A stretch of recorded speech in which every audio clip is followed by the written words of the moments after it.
Hello student, welcome to our channel. प्यारे विद्यार्थियों, इस वीडियो में हम पढ़ेंगे अध्याय 1 के सभी महत्वपूर्ण प्रश्न जो बोर्ड परीक्षा 2025 में पूछे जा सकते हैं। बच्चों, इस वीडियो में आप पढ़ेंगे 2 अंक के प्रश्न, 3 अंक के प्रश्न और 4 अंक के प्रश्न। तो आइए शुरुआत करते हैं। बच्चों, सबसे पहला प्रश्न है आपका, आवेश संरक्षण के नियम को उदाहरण सहित समझाइए। आपने ऊर्जा संरक्षण का नियम पढ़ रखा है, आपको बहुत अच्छे से याद होगा कि ऊर्जा को न तो उत्पन्न किया जा सकता और न ही नष्ट किया जा सकता है। उसी प्रकार से किसी विलगित निकाय में आवेश को न तो उत्पन्न किया जा सकता है और न ही नष्ट किया जा सकता है।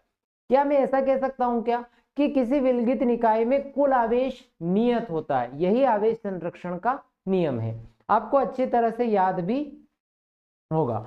इस नियम के अनुसार किसी विलगित या पृथकृत निकाय में कुल आवेश नियत रहता है, अथवा आवेश संरक्षण के नियमानुसार किसी विलगित या पृथकृत निकाय में आवेश को न तो उत्पन्न किया जा सकता है और न ही नष्ट किया जा सकता है। उदाहरण की बात करें तो जब आप कांच की छड़ को रेशम पे रगड़ते हैं, आपने ये पढ़ा है, कांच की छड़ को जब हमने रेशम पे रगड़ा तो कांच की छड़ से इलेक्ट्रॉन निकले और रेशम में चले गए। बच्चों, जितने इलेक्ट्रॉन कांच की छड़ से निकले उतने ही इलेक्ट्रॉन कहाँ चले गए? रेशम में। तो आपसे एक उदाहरण भी पूछा तो उदाहरण सही समझाइए। तो इसका उदाहरण हो गया, क्या उदाहरण हो गया कि जब कांच की छड़ को रेशम पर रगड़ा जाता है तो कांच की छड़ से जितने इलेक्ट्रॉन निकलते हैं उतने ही इलेक्ट्रॉन रेशम में चले जाते हैं। अर्थात कांच की छड़ पर जितना धन आवेश उत्पन्न होता है उतना ही ऋण आवेश रेशम पर उत्पन्न हो जाता है। ठीक है, ऑब्जेक्टिव के लिहाज से एक चीज याद रखिएगा कि भाई जहां आवेश की कमी होती है वहां पर धन आवेश, अर्थात जिस वस्तु से इलेक्ट्रॉन निकलते हैं उस पर धन आवेश और जिस वस्तु में इलेक्ट्रॉन जाते हैं उस पर ऋण आवेश आता है। अगले प्रश्न पर आते हैं।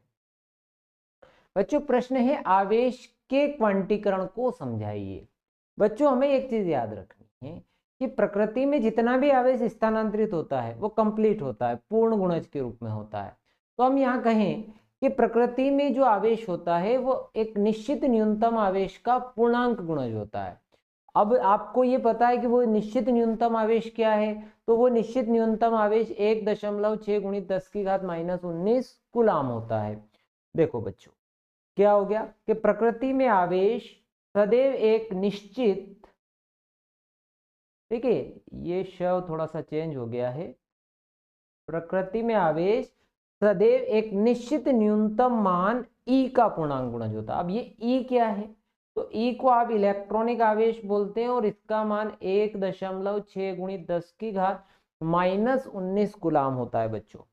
ठीक, इस आवेश की क्वांटम प्रकृति अथवा आवेश का क्वांटीकरण कहते हैं। तो Q बराबर ±NE, ये आपका आवेश का क्वांटीकरण हो गया, जहां n बराबर 1, 2, 3। ठीक है, तो प्रकृति में आवेश सदैव एक निश्चित न्यूनतम मान ई यानी कि 1.6 गुणित 10 की घात -19 कूलाम का पूर्णांक गुणज होता है और इस आवेश को, इसे आवेश की क्वांटम प्रकृति या आवेश का क्वांटीकरण कहते हैं। ये 2 अंक के हिसाब से बहुत महत्वपूर्ण प्रश्न बन रहा है 2025 की परीक्षा में। अगले प्रश्न पर आते हैं। विद्युत आवेशों के लिए कूलाम के नियम का सदिश रूप लिखिए। अब कूलाम के नियम का सदिश रूप, कूलाम का नियम आप लोगों को पता है कि किन्हीं 2 बिंदु आवेशों के बीच में लगने वाला आकर्षण या प्रतिकर्षण बल उन आवेशों के गुणनफल के परिमाण के समानुपाती तथा उनके बीच की दूरी के वर्ग के व्युत्क्रमानुपाती होता है और यह बल दोनों आवेशों को मिलाने वाली रेखा के अनुदिश लगता है। प्यारे विद्यार्थियों, जब हमें ये नियम पता है और जब हम पढ़ते हैं तो क्या आता है? F बराबर 1/4 pi epsilon naught Q1 Q2 by R। ये है आपका कूलाम का नियम। बहुत बढ़िया। ठीक, अब इस कूलाम के नियम का आपको सदिश रूप लिखना है। बच्चों, मैं बहुत अच्छी टेक्निक आपको बता रहा हूं, हमें करना कुछ नहीं है। जब भी आपको इस तरह से पूछा जाए बल एक सदिश राशि है तो उसके ऊपर मैंने एरो लगाया 1/4 पाई। आवेश क्या होता है? अदिश होता है। अब आप करिए ये कि ये जो दूरी होती है ना, उसके ऊपर एक टोपी पहना के आर गैप एकांक सदिश लिख दीजिए। अब एकांक सदिश के बराबर आपको याद होना चाहिए ये चीज, ठीक। मैग्नीट्यूड ऑफ आर मतलब आर होता है। तो प्यारे विद्यार्थियों, एफ बराबर 1/4 pi epsilon naught Q1 Q2 बटे आर वर्ग, और यहाँ अपन रखेंगे R by magnitude of R, यानी कि आर ही हो जाएगा। तो क्या हो गया 1/4 पाई एस्पाइलन Q1 Q2 बाई, ठीक, ये हो गया बच्चों हमारा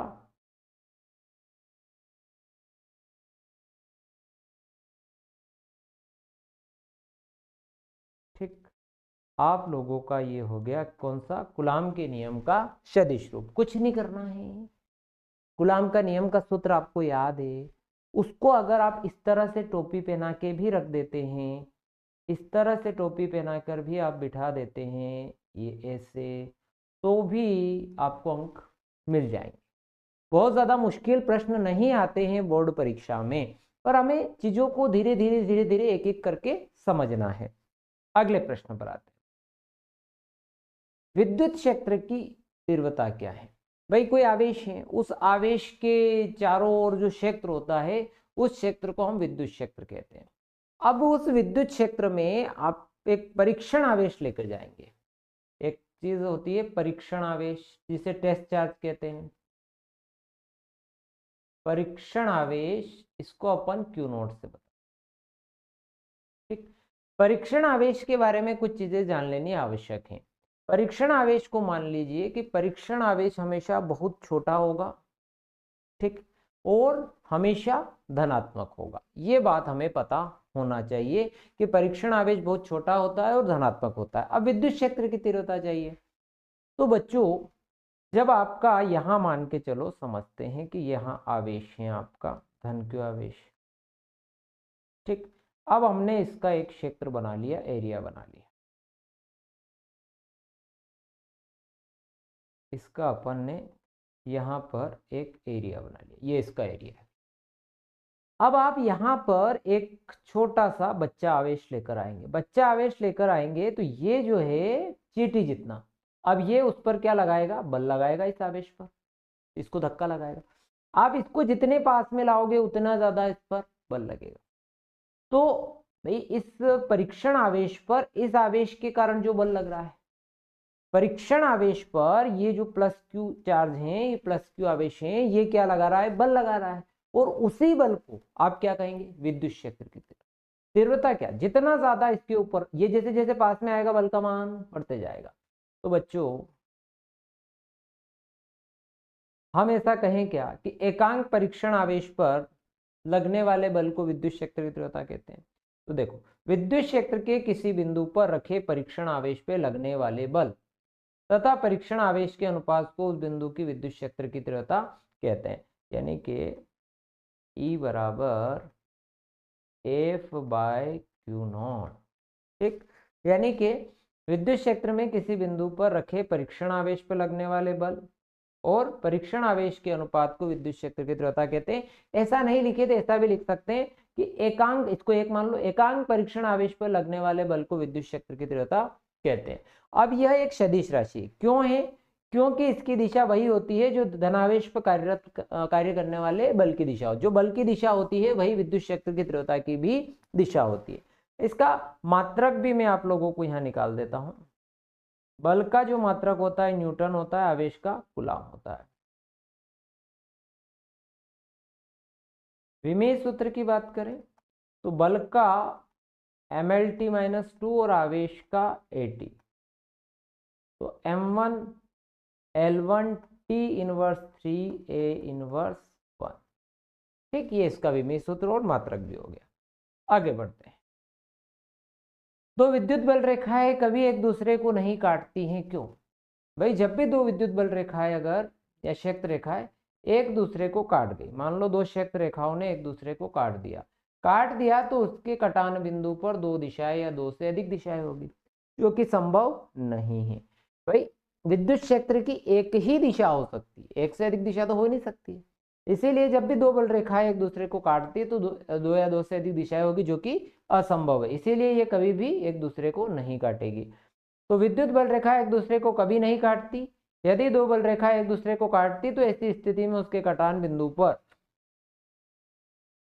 दो स्पर्श रेखाएं खींची जा सकती हैं, जो एक ही बिंदु पर विद्युत क्षेत्र की दो दिशाएं दर्शाती हैं, जो असंभव है। देखो ये श है सब जगह पर, है ना, ये फॉन्ट चेंज हो गए हैं तो उस वजह से ये वाला जो है श है श हो गया। ठीक है, थोड़ा सा इस बात पर आप लोग ध्यान दीजिएगा, है ना।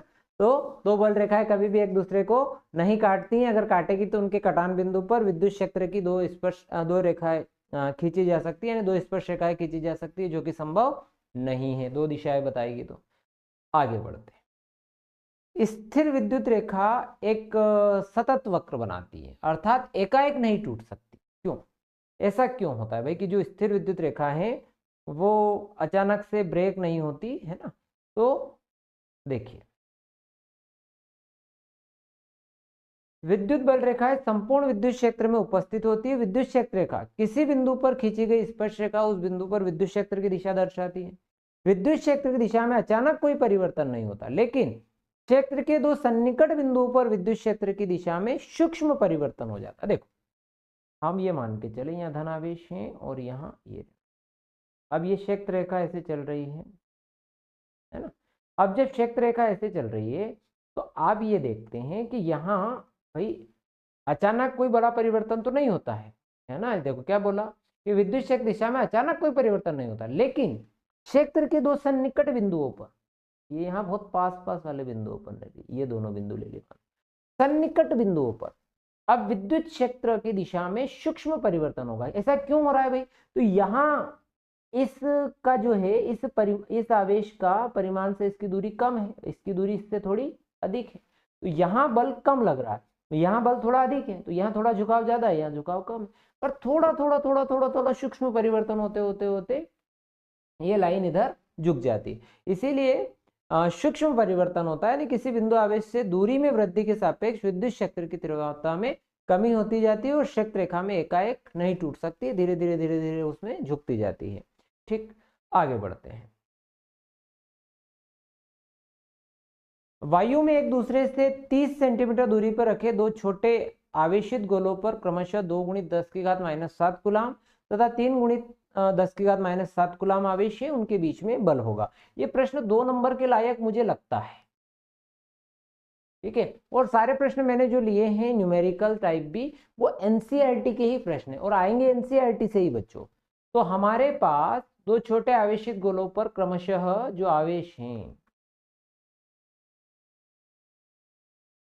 Q1 बराबर 2 × 10⁻⁷ कूलाम और Q2 बराबर 3 × 10⁻⁷ कूलाम आवेश है, उनके बीच में बल हैं। अब हमें यहाँ चाहिए F। R भी दिया है, एक दूसरे से कितनी दूरी पर है, तो 30 सेंटीमीटर की दूरी पर है। अब एक इसको सेंटीमीटर को क्या करो, मीटर में बदल दो, तो 30 × 10⁻⁻2 करके मीटर में बदल लिया। कूलाम का नियम लगा के आपका सवाल हल हो जाएगा। F बराबर 1/4 पाई ε0 Q1 Q2 बटे R1। इसका मान हो गया 9 × 10⁹, सभी को पता रहता है। Q1 का मान 2 × 10⁻⁷, Q2 का मान 3 × 10⁻⁷, R का वर्ग कितना हो जाएगा 30 × 10⁻² का स्क्वायर। हल करते हैं तो 9 × 2 × 3 × अब 10 की घात कितनी होगी 9, 9 - 7 दूनी 14, नीचे स्क्वायर कर लिया, 3 का वर्ग 9। ठीक, अब देखो 30 का वर्ग वैसे तो 9 हो जाएगा हमारे पास, है ना। तो 2 0 ये वाली और ये 10 की घात कितना रह गया, 10⁻⁴ हो रहा है, और ये 10 की घात कितनी हो रही है 2 हो रही है।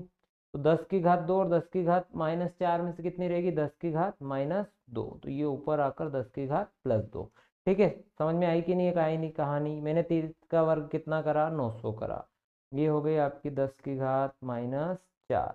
तो मैंने 2 और इसमें से कम करके 9 गुणा 10 की घात -2 हो रहा था ये, तो 10 की घात 2 को भी ऊपर कर दिया। अब इस 9 से इस 9 का जीवन भी खत्म, 3 दूनी 6।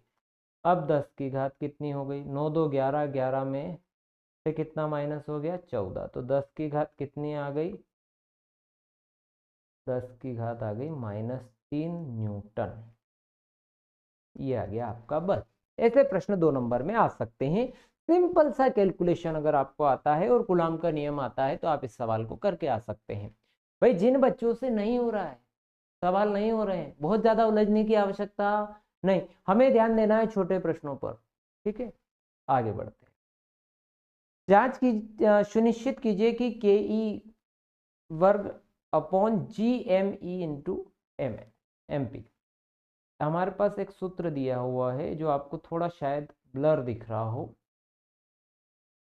ये है हमारा। हमें जांच करके बताना है कि यह विमाहीन है, इसका कोई मात्रक नहीं, इसकी कोई विमा नहीं है। 2 अंक के हिसाब से ना एनसीईआरटी में देखोगे इनके मान भी निकालने के लिए कहा गया, पर हमने मान को रिमूव करा।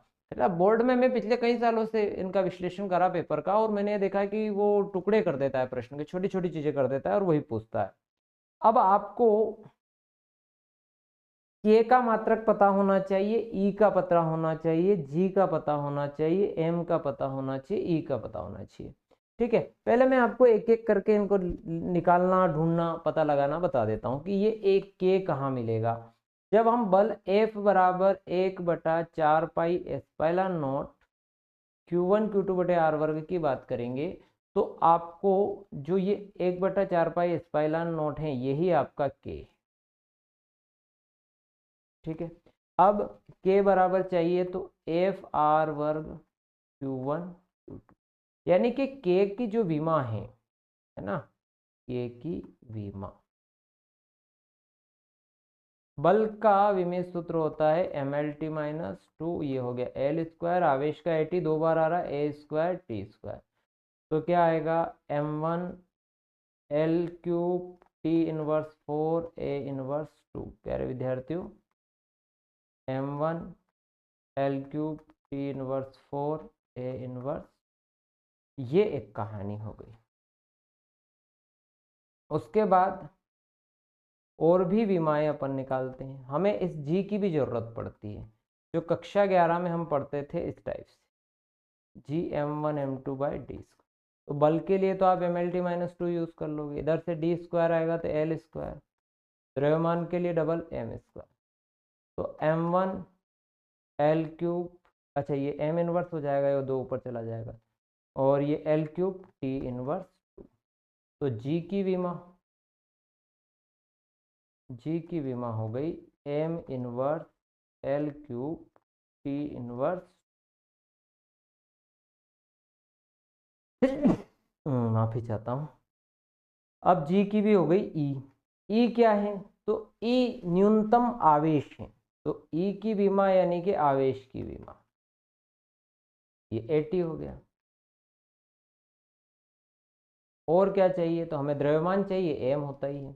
अब इसमें मान रखो, के की जगह हमने रखा m1 L cube T inverse 4 A inverse 2। प्यारे विद्यार्थियों, इसका करोगे तो क्या हो जाएगा, ए स्क्वायर टी स्क्वायर, क्योंकि यहाँ स्क्वायर लग रहा है। जी की जगह आप लोग लिखोगे M inverse L cube T inverse 4 A inverse 2, और इस द्रव्यमान की जगह एम एम करके क्या लिख दोगे, एम वर्ग लिख दोगे। अब बच्चों देखो, आप अगर ध्यानपूर्वक देखते हैं तो ये एम इनवर्स से ये m1 हो गया, और इस m1 से इस m1 की लीला खत्म, एल क्यूब से एल क्यूब की लीला खत्म, टी इनवर्स 4 यहाँ पर हैं, और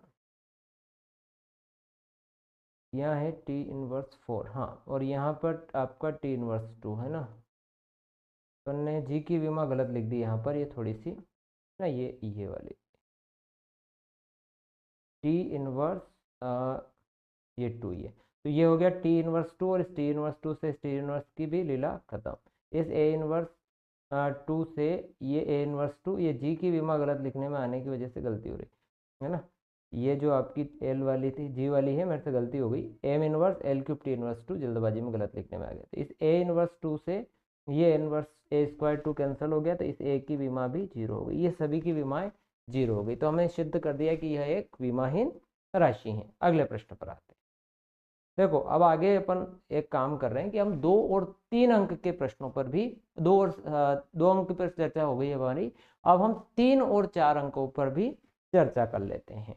तो 3 और 4 अंक के प्रश्न हमने शामिल रखे हैं, ठीक है।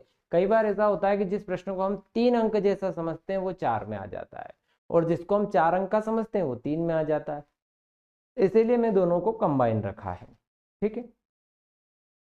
अब इनमें जो प्रश्न है कि दो क्षेत्र रेखाएं एक दूसरे किसे कहते हैं, विद्युत क्षेत्र रेखाएं किसे कहते हैं, और इसके गुण लिखिए। अब क्षेत्र रेखाएं, तो विद्युत क्षेत्र में आप जो बल रेखाएं भी कभी कभार हम कहते हैं, तो क्षेत्र रेखाएं आप प्रयोग करें। यहाँ मैंने लगभग बल रेखाएं प्रयोग हुआ है। तो विद्युत बल रेखाएं विद्युत क्षेत्र में खींचा गया एक काल्पनिक चिकनावक्र होती है, और इसके ऊपर जो आप स्पर्श रेखा खींचेंगे, यहाँ आप जो स्पर्श रेखाएं खींचते हैं वो स्पर्श रेखा क्या बताती है, विद्युत क्षेत्र की दिशा बताती है। इसके गुणों पर अगर बात करें तो जो विद्युत क्षेत्र रेखाएं धनावेश से प्रारंभ होती हैं और ऋण आवेश पर समाप्त हो जाती है, धनावेश से प्रारंभ होकर ऋण आवेश पर समाप्त हो जाती है। यहाँ आप जो स्पर्श रेखाएं खींचेंगे, ठीक है, वह स्पर्श रेखाएं क्या बताएगी, तो स्पर्श रेखाएं विद्युत क्षेत्र की दिशा को बताती है। अगर आवेश अकेला है, एकल आवेश है, अगर आवेश, यदि आवेश एकल है तो विद्युत क्षेत्र रेखाएं अनंत से प्रारंभ होती है, अनंत पे समाप्त, यानी कि धनावेश के लिए बात करो तो धनावेश के लिए जो क्षेत्र रेखाएं हैं इस प्रकार से जाती है। देखो धनावेश से शुरू होती है और अनंत तक चली जाती है, ठीक। बल रेखाएं अनंत से प्रारंभ या अनंत पे समाप्त होती है। जिसी प्रकार से ऋण आवेश है, तो ऋण आवेश के लिए देखो अनंत से प्रारंभ होकर आवेश पर समाप्त हो रही है। तो दोनों ही चीजें अपन ने लिखी। आवेश एकल है तो बल रेखाएं अनंत से प्रारंभ जैसे इसमें हुई, और अनंत पर समाप्त यानी कि इसमें, ठीक। और भी बातें हैं, जैसे गुणधर्म 3 है कि दो क्षेत्र रेखाएं कभी एक दूसरे को नहीं काटती, इसके बारे में हम चर्चा कर चुके हैं। एक और है कि दो क्षेत्र रेखाएं किसी बिंदु पर खींची गई स्पर्श रेखा, जैसे कि हम बार बार बता रहे हैं कि भाई हम जैसे ये धनावेश से प्रारंभ हुई और ये ऋणावेश पर आई है, तो यहाँ आप जो स्पर्श रेखाएं खींचते हैं वो स्पर्श रेखाएं विद्युत क्षेत्र की दिशा को बताती है। बहुत ज्यादा मुश्किल वाला मामला यहाँ नहीं है। अगले प्रश्न पर आते हैं। किसी विद्युत द्विध्रुव के कारण अक्षीय स्थिति में विद्युत क्षेत्र की तीव्रता की गणना कीजिए। प्यारे विद्यार्थियों, हमें सबसे पहले ये पता होना चाहिए कि विद्युत द्विध्रुव क्या है। तो जब दो बराबर तथा विपरीत आवेश, जब दो बराबर तथा विपरीत आवेश एक दूसरे से अल्प दूरी पर स्थित हो तो उसे विद्युत द्विध्रुव कहते हैं। जब दो बराबर तथा विपरीत आवेश एक दूसरे से अल्प दूरी पर हो तो उसे विद्युत द्विध्रुव कहते हैं। प्यारे विद्यार्थियों, अब हमें अक्षीय स्थिति में विद्युत क्षेत्र की तीव्रता की गणना करनी। तो अक्ष पर हम एक बिंदु ले लेते हैं बच्चों, आपने यहां पर एक बिंदु P ले लिया। इस बिंदु P पर हमें विद्युत क्षेत्र की तीव्रता की गणना करनी। इसके मध्य बिंदु O से R दूरी पर है ये बिंदु, ठीक। बच्चों आपको ये पता होना चाहिए कि हमें एक बिंदु आवेश के कारण विद्युत क्षेत्र की तीव्रता निकालना आती है, दो आवेशों के लिए एक साथ निकालना नहीं आती। तो फिर क्या करेंगे, तो एक एक आवेश के लिए विद्युत क्षेत्र की तीव्रता निकालेंगे और उन दोनों को जोड़ देंगे, ठीक है भैया। तो चलो पहले धन के आवेश के कारण निकालते हैं। अच्छा, कुछ बच्चों को ये बड़ा कंफ्यूजन रहता है कि हम लिखे कैसे, ऊपर क्या लिखेंगे। तो आपको ये लिखना है कि हमारे पास दो आवेश हैं ए और बी, है ना, माना कि दो आवेश ए और बी बिंदुओं पर रखे गए हैं, माइनस क्यू और प्लस क्यू। इनके बीच की दूरी 2L है। O से R दूरी पर एक बिंदु P है जहां हमें विद्युत क्षेत्र की तीव्रता की गणना करनी है, ठीक। अब हम धन क्यू आवेश के कारण बात करें। धन क्यू आवेश के कारण बिंदु P पर विद्युत क्षेत्र की तीव्रता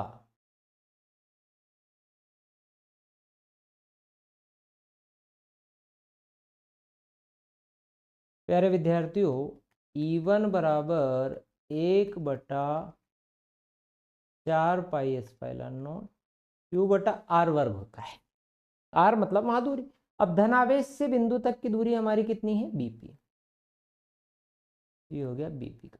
और धनावेश के लिए जब बात करी जाए तो विद्युत क्षेत्र की दिशा हमेशा आवेश से दूर बाहर की ओर होती है, तो इसीलिए हमने यहाँ E1 किधर जा रही है ये, तो ये BP दिशा में जा रही है। ठीक, अब E1 बराबर 1/4πε0 Q बटा, अब ये 2L हैं तो LL लिख लिया। अब आपको यहाँ BP की जरूरत पड़ेगी, तो BP की जब जरूरत पड़ेगी तो देखो ये BP, अब इसमें से ये टोटल O से P तक की आ रहे तो इसमें से L माइनस कर लेंगे। और जब आपको AP की जरूरत पड़ेगी तो हमारी O से P तक की R हैं और A से O तक की L हैं, तो R प्लस L, तो यहाँ आ जाएगा मेरे बच्चों R माइनस L का वर्ग। ये होगी समीकरण नंबर 1। फिर बात करें, अब धन आवेश के लिए निकाल ली हमने, अब ऋण के आवेश के लिए निकाल लेते हैं। तो ऋण के आवेश के कारण यही लाइन ऐसी कैसी, विद्युत क्षेत्र की तीव्रता बिंदु P पर, तो क्या होगी E2 बराबर 1/4πε0 Q बटा, अब ये दूरी हो गई AP का वर्ग।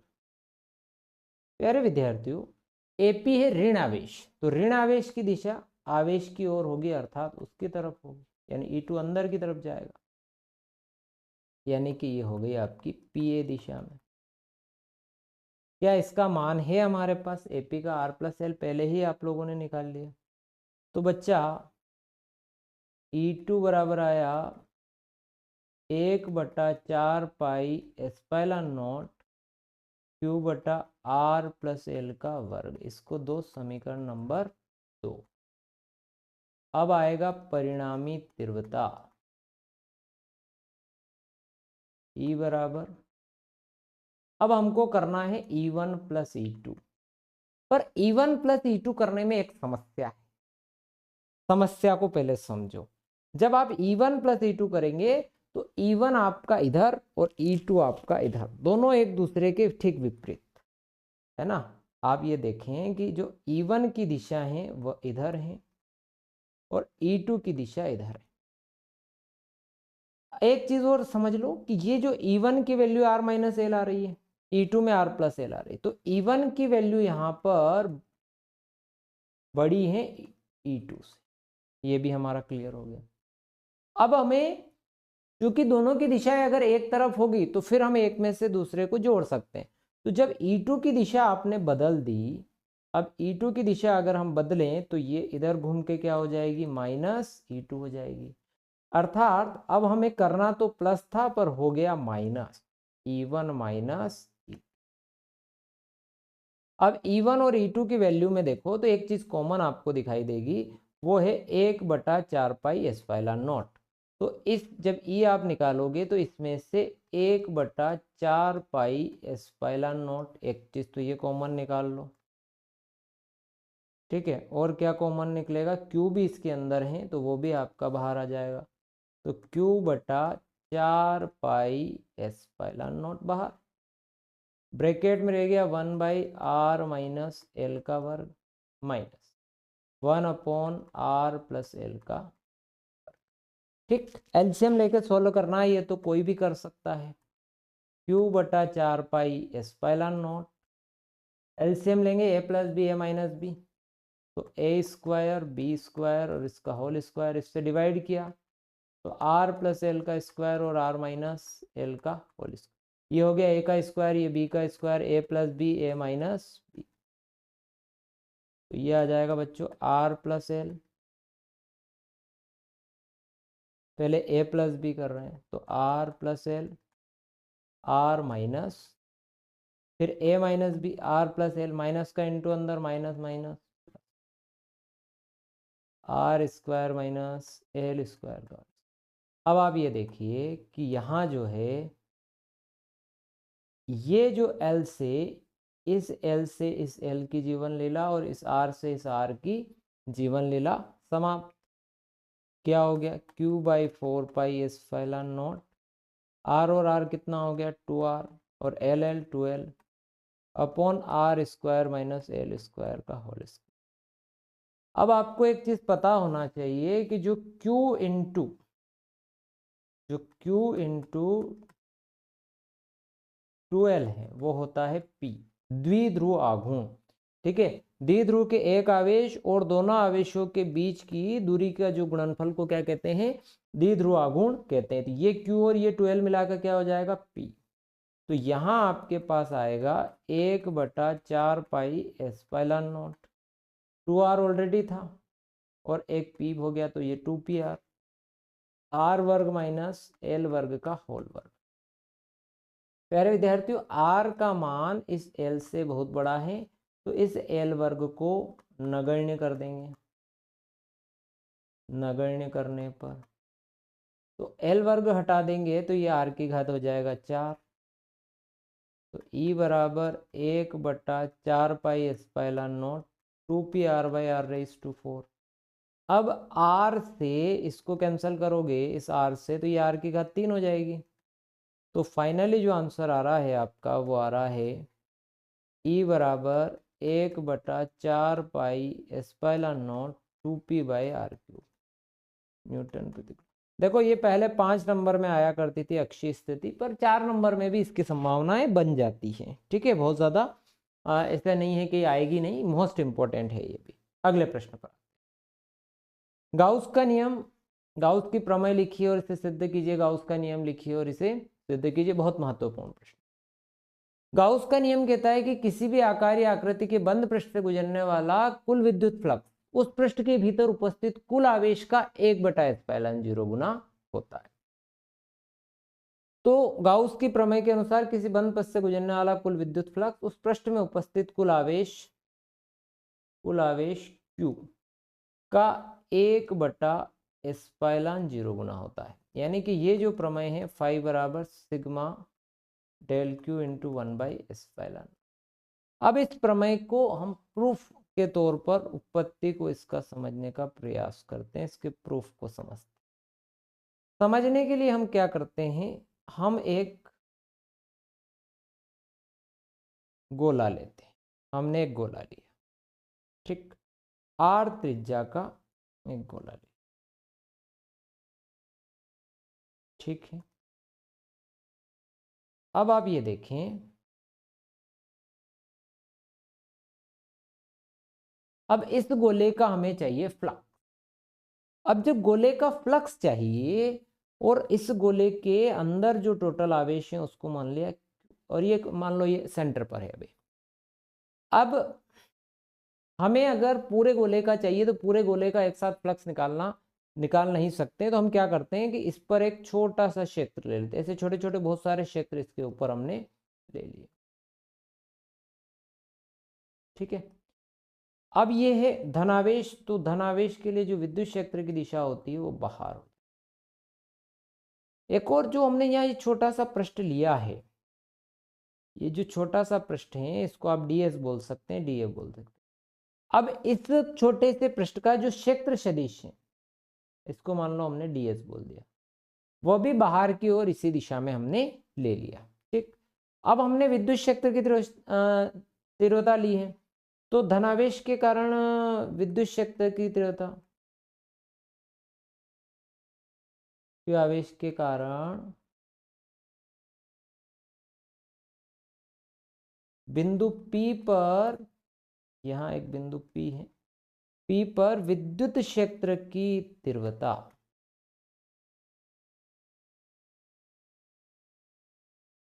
ठीक।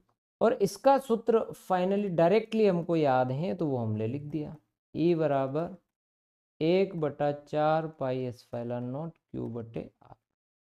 ये तो आ गई आपकी इक्वेशन फर्स्ट। दिशा भी हमको पता है कौन सी है, तो ओपी दिशा में बाहर की तरफ। हमको क्या चाहिए, फ्लक्स चाहिए, तो पृष्ठ ds का फ्लक्स है ना। सबसे पहले हम निकालें कि पृष्ठ ds से गुजरने वाला विद्युत फ्लक्स d फाई बराबर EDS cos थीटा। क्योंकि यहाँ ध्यान से अगर देखें तो ये DS और E के बीच की दिशा एक ही है, तो इनके बीच का जो कोण है वो है 0 डिग्री। तो EDS cos। अब आपके पास यहाँ जो समीकरण 1 है इससे E का मान भी रख देते हैं। समीकरण 1 से E का मान अगर रखेंगे तो डी फाई बराबर 1/4 पाई एप्सिलॉन नॉट क्यू बटा आर वर्ग ds।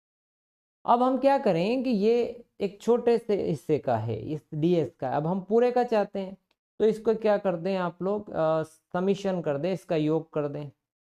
तो संपूर्ण गोले से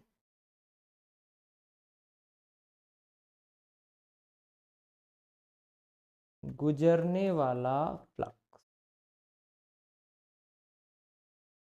तो जब हम इसका सिग्मा कर देंगे, sigma D phi, sigma 1/4 pi epsilon naught Q by R वर्ग ds, तो इसका डी फाई का क्या हो जाएगा 5।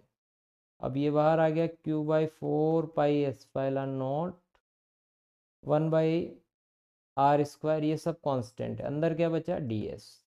जब हम इस पूरे ds को कवर कर लेते हैं गोले में, तो क्या आ जाता है, गोले का क्षेत्रफल ऐसा आ जाता है q/4 pi epsilon not 1/r वर्ग s, s यानी गोले का क्षेत्रफल। अब गोले के क्षेत्रफल का सूत्र होता है 4 पाई r वर्ग, गोले का क्षेत्रफल होता है 4 पाई r वर्ग। अब आप ये देखें कि इस 4 पाई से इस 4 पाई की जीवन लेला और इस आर वर्ग से इस आर वर्ग की जीवन लेला खत्म, फाई बराबर आया q इंटू 1/एप्सिलॉन नॉट। यही आपकी गाउस का नियम है, गाउस की प्रमेय है, बहुत सरल है। ठीक, यानी कि किसी पृष्ठ से गुजरने वाला कुल विद्युत फ्लक्स पृष्ठ के भीतर उपस्थित कुल आवेश का 1/एप्सिलॉन 0 गुना होता है। आगे बढ़ते हैं। अनंत लंबाई के एक समान आवेशित सीधे तार के कारण विद्युत क्षेत्र की तीव्रता ज्ञात कीजिए। तार की जो लंबाई है वो अनंत है, अनंत लंबाई का एक तार है, अनंत लंबाई का एक आवेशित तार है, मैंने ले ली भैया अनंत लंबाई का है। ठीक,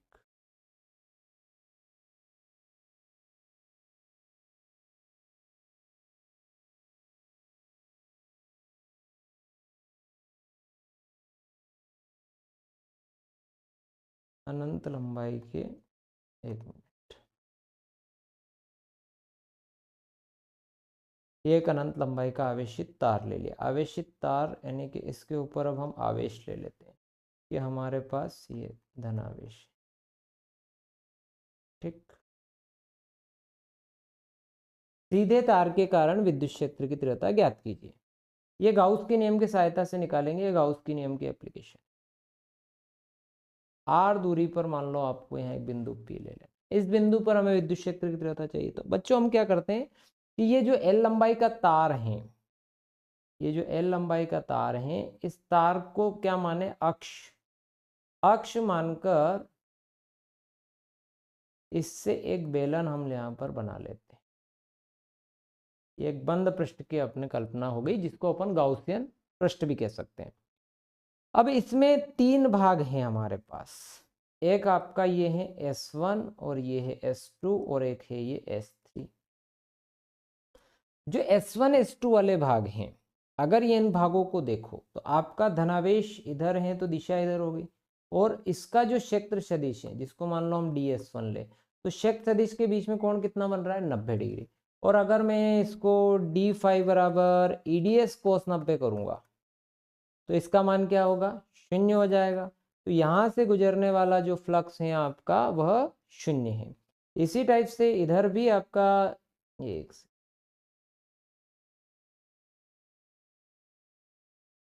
इधर भी जो आपका यहां से गुजरने वाला जो फ्लक्स है, ठीक है, यहां से जो गुजरने वाला फ्लक्स है वो भी आपका 0 होगा, ये DS2, और इधर वाला भी आपका 0। तो ये वाला ऊपर वाला और नीचे वाला फ्लक्स आपका दोनों ही 0। अब हमारे पास बचा तीसरा, ये वाला जो है, यहाँ पर आप एक छोटा सा क्षेत्र ले लेंगे, है ना, और उस छोटे से क्षेत्र के लिए फिर आप निकालेंगे ds3 और फिर समाकलन करके पूरे के लिए निकालेंगे। तो पहले मैं छोटे वाले के लिए निकाल लेता हूं। पृष्ठ ds से गुजरने वाला फ्लक्स ds3 कर दो, है ना। तो d5 बराबर e ds3। ठीक, अब यहां देखो E की दिशा भी बाहर और ds की दिशा भी बाहर, यानी कि cos 0, इसका मान हो गया e ds3 d5 बराबर। अब आप इसका क्या कर दो, समाकलन, क्योंकि हमें संपूर्ण पृष्ठ का चाहिए। तो संपूर्ण पृष्ठ का फ्लक्स है ना, तो संपूर्ण पृष्ठ का जब आपने फ्लक्स निकाल दिया तो ई तो नियतांक, ds3 का es3 हो गया। es3 यानी कि वक्र पृष्ठ का क्षेत्रफल, और r3 ये है दूरी और ये तो 2 पाई rl, फाई बराबर हो गया e इंटू 2 पाई rl। इसको दे दिया समीकरण नंबर 1। अब लगा दो गाउस का नियम। गाउस के नियम से, गाउस का नियम कहता है फाई बराबर q इंटू 1/s/0, इसको दे दिया 2। तो समीकरण 1 व 2 से, तो दोनों का फाई बराबर, दोनों का फाई बराबर तो e into 2 pi rl, e into 2 pi rl is equal to q/s/0। हमें क्या चाहिए, e चाहिए, तो इसको अपॉन में भेज दो, तो q/2 पाई s/0 rl। बच्चों आपको याद होना चाहिए q बाई जो l होता है वो होता है रेखीय आवेश घनत्व। इसकी जगह आप लेमड़ा भी लिख सकते हैं, तो लेमड़ा अपॉन 2 पाई s/0 r। ये आपका आ गया विद्युत क्षेत्र की तीव्रता एक लंबे रेखीय चालक के लिए। ठीक, अब कुछ सवाल और अपन करते हैं ताकि ये भी सवाल भी आ जाते हैं कभी कभी। किसी निकाय पर दो आवेश QA एंड QB दिए हुए हैं, दो बिंदु हैं आपके पास, ठीक है, 0 0 -15 और 0 0 +15 पर अवस्थित है। निकाय का कुल आवेश और विद्युत द्विध्रुव आघूर्ण ज्ञात कीजिए। पहले तो निकाय का कुल आवेश, तो पहले आवेश क्या दिया है वो मैं यहाँ लिख देता हूँ। QA बराबर हमारे पास है 2.5 इंटू 10⁻⁻7। QB है आपके पास -2.5 इंटू 10⁻⁻7 कूलम। देखो न्यूमेरिकल बहुत आसान चीज़ है, बहुत आसान, पर आपको समझना पड़ेगा कि गिवन क्या है, दिया क्या गया है, बस। अब ये दो आवेश दिए गए हैं, अब आपसे बोला कि इस पर कुल आवेश निकालो। पहली चीज तो अपने पास कुल आवेश है। अच्छा, दो बिंदु भी मैं यहाँ भी लिख देता हूँ, अगले दो सवाल हैं तो उसमें दूसरे वाले में कहा।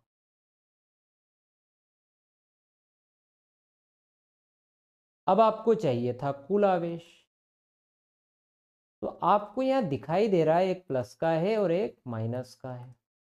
तो 2.5 10⁻⁻7 माइनस प्लस माइनस माइनस, इसकी पिक्चर खत्म, ये हो गया 0। ठीक, अब हमारे पास इसका अपन एक डायग्राम बना लेते हैं ताकि अपने को थोड़ा बेहतर समझ आ जाए।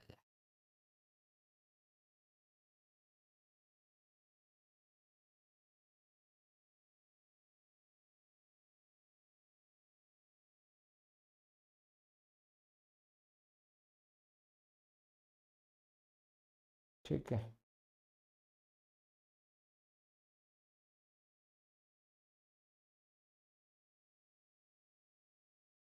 हमारे पास यहां पर देखेंगे तो ये हो गई आपकी एक्स अक्ष, ये हो गई वाई अक्ष और ये हो गई जेड अक्ष। ठीक, जब जेड अक्ष की हम बात करें तो ये इसका नेगेटिव हिस्सा हो गया। आपका जो बिंदु है ए वाला वो है 0 0 -15 पर, यानी कि यहाँ z की तरफ चलें तो यहाँ आ रहा है, ये वाला बिंदु है आपका ए वाला, और ये कहाँ बैठा हुआ है 0 0 -15, यानी ये वाली डिस्टेंस -15। और बी वाला जो बिंदु है आपका ये पहुंचा है 0 0 प्लस 15। अब इन दोनों में देखो तो 30 सेंटीमीटर की दूरी है टोटल। ठीक, अब आपको क्या चाहिए, द्विध्रुव आघूर्ण। ठीक है, तो द्विध्रुव आघूर्ण क्या होता है, तो द्विध्रुव आघूर्ण होता है एक आवेश और दोनों आवेशों के बीच की दूरी। ठीक, हम लोगों ने इस तरह से पढ़ा हुआ है Q इंटू 12। तो एक आवेश है हमारा 2 गुणा 10 की घात 2.5 गुणित 10 की घात -7, 2.5 गुणित 10 की घात -7, और ये है आपका 30 सेंटीमीटर। सेंटीमीटर को मीटर में बदल दो। ठीक, तो क्या हो जाएगा भैया, ये 2.5 गुणित 3। अब देखो 10 की घात कितनी, -7, यहाँ से +1 -2 -9 कितना हो गया, 8 हो गया। तो 2 पद 25 या 75, 7.5 गुणित 10 की घात, ये कितनी हो जाएगी भाई, 9 में से गया तो 10 की घात -8 कूलाम मीटर। ये इतना बढ़िया प्रश्न। 4 गुणा 10 की घात -9 कूलाम मीटर द्विध्रुव आघूर्ण का कोई विद्युत द्विध्रुव 5 गुणित 10 की घात न्यूटन प्रति कूलाम के परिणाम में एक समान विद्युत क्षेत्र में थीटा 30 डिग्री से संरक्षित है। तो विद्युत द्विध्रुव कार्यरत बल आघूर्ण का सूत्र अपने को प्राप्त करना है। तो 4 गुणा 10 की घात -9 कूलाम मीटर द्विध्रुव आघूर्ण का कोई विद्युत द्विध्रुव है। ठीक है, अब विद्युत क्षेत्र की दिशा से कितना कोण बना रहा है, तो कोण है 30 डिग्री। तो आपको एक तो द्विध्रुव आघूर्ण दिया गया है P, यानी 4 गुणा 10 की घात -9 कूलाम मीटर। एक आपको विद्युत क्षेत्र की तीव्रता दे दी जिसको आपने बोला 5 गुणा 10 की घात 4, और एक आपके पास है थीटा जो कि 30 डिग्री। आपको क्या चाहिए, कार्यरत बल आघूर्ण। बल आघूर्ण का सूत्र होता है बच्चों टाउ बराबर PE साइन थीटा। तो P का जो मान है 4 गुणा 10 की घात -9, E का मान 5 गुणा 10 की घात 4, और साइन 30 का मान होता है 1/2। तो 4 गुणा 5 गुणा 10 की घात -9 प्लस 4 गुणित 1/2, 2 दूनी 4, 5 दूनी 10, 10 गुणित अपना कितना हो जाएगा, 10 की घात -5। अब इन दोनों को भी जोड़ देंगे तो 10 की घात -4। ठीक, और बल आघूर्ण के लिए हम लोग क्या सूत्र प्रयोग करते हैं, तो बल आघूर्ण के लिए हम लोग न्यूटन मीटर प्रयोग करते हैं। ठीक है, तो ये हो गया बच्चों आपका, बहुत बढ़िया प्रश्न था। तो प्यारे विद्यार्थियों, यदि आपको वीडियो पसंद आया हो तो चैनल को सब्सक्राइब कर लेना और अपने दोस्तों के साथ शेयर करना मत भूलना। थैंक यू वेरी मच, मिलते हैं नेक्स्ट वीडियो में।